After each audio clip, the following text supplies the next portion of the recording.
Agnos was really good. I thought he threw the ball extremely well. Good curveball, power fastball, competitive. Their bullpen, that last guy, I mean, he's really good too. And Lanier. I mean, it was a curveball that Mike hit, elevated curveball, but fortunate. We dug ourselves a hole. Pet wasn't very sharp at all.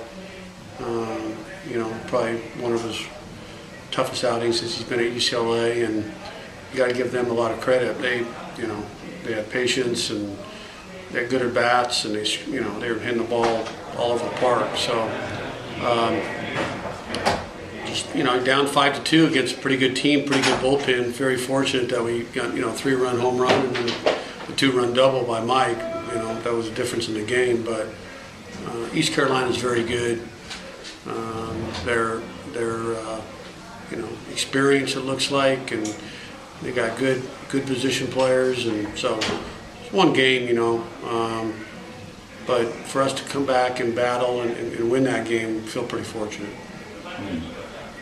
What has Mike done with his left-handed swing to improve? Because obviously they wanted to turn him around and have him bat left-handed. He's a talented hitter from both sides of the plate. When he's right, I think he's one of the more dangerous guys out there in the country, and he's had some better at bats about the last probably 3 weeks. They've kind of been building, and our whole team has had better at bats, and we've had. We needed to get good at bats against those 3 guys tonight. They're all pretty good. So, he's got some power to all fields, and he put a couple good swings on it. I mean, it was a good. The double to left was a 2-1 change that, it's hard to hit a change that far to the opposite field off a really good pitcher. That looked a little different to me. The curveball that he got and he caught, that's one thing. Curveball, I mean, it's a good curveball, but he hit it, and you can see a pulled curveball.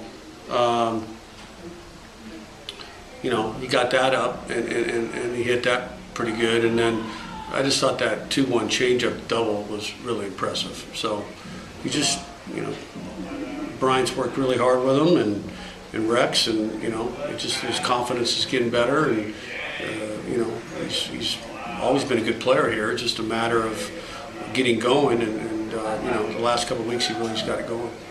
Jake saw 25 pitches tonight. I mean, he was 0 for 3 before he gets the walk, but to see 25 pitches and to battle those last 2 at bats like he did, where has he made strides in his game to go from a pinch hitter for you more to an everyday guy as your full-time DH? I just think experience there again. In this Pac-12, when you have 3-year, 4-year guys, they get smart, and I think every coach in the Pac-12 would say the same thing. I mean, they know what they know what they're doing. They know what they're looking at. They know how to respond.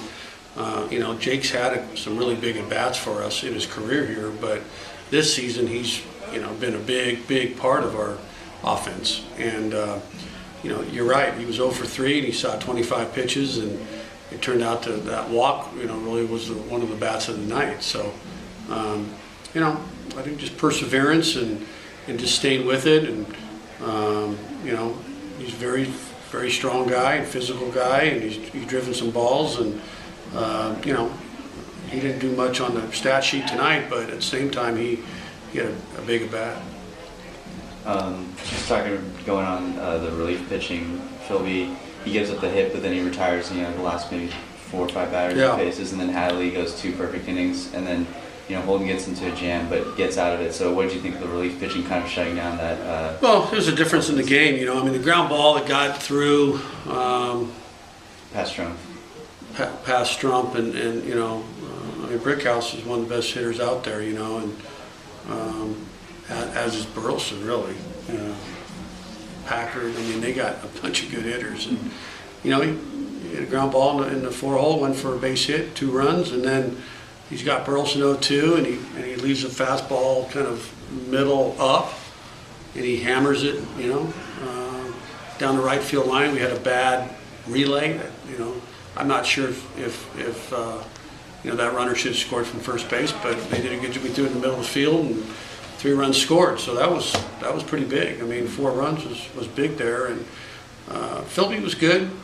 Nate was good. Nate's been, I think, one of the better guys out there all season. Look at his numbers. He's been really, really good. And tonight was the first time he's won 2 innings. He's had 17 appearances and 17 innings. It's pretty clean. And we had to stretch him a little bit because of doubleheader tomorrow, and he was fine in the 8th inning. He looked just as good as he did in the 7th inning. So he knew that. He knew that he might have to go another inning tonight, and that was the first time he's done that all year. So and Holden, walks the first guy, next guy fly ball out. We hit Hoover, and then really tough pitch to Brickhouse. A 2-2 curveball was a good pitch, and then Burleson hits, he hammers the ball to left, and then we got Brown, who's a tough out. So I can see why everybody's talking about him, and that's a very good team. Like I said, we feel very fortunate to get one tonight. So seeing a team that's a solid team, top 10 team, and you don't get much experience with them, does it feel like a more like a regional game, more like a postseason game? That felt like a regional game. The Stanford series felt like a regional. It seems like we're playing a lot of games like that, which is really good for the team.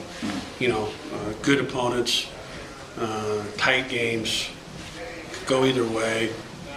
That's good for everybody. That game,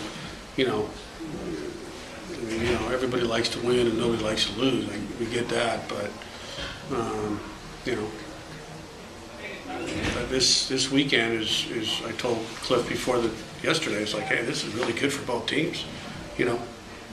Outside of conference, they get back in to play Connecticut next week, and we got Cal, so it's no break, but it's just great playing another team from a different region that's ranked as high as they are, and it's competitive, and that's what you sign up for.